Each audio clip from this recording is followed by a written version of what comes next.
Sir, last na po, baka lang gusto niyong mag-comment dun sa impeachment case on VP Sara. Do you have any statement regarding to that? Well, unang-una kung sino man po yung gumawa ng impeachment, nakakahiya po. Ako po ay nag-draft na ng 3 impeachment complaints sa aking karera.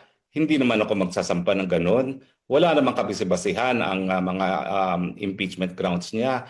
Patibing pagiging di umano spoiled brat ay naging ground na for impeachment. Ganun pa man, I recognize that impeachment is a political process, it's a numbers game. Pero sa panahon ng eleksyon, I'm sure itong mga kongresista mag-iisip kung nais nilang magalit yung 32 million na bumoto para kay Inday Sara Duterte.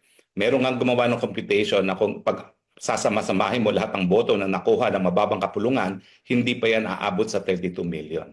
So it's a political game. We know that it's a numbers game, pero panahon din ng eleksyon, at ako dahil ako'y politiko ron, mag-iisip ako ng 10 beses bago ako magsuporta na walang basihan na impeachment complaint.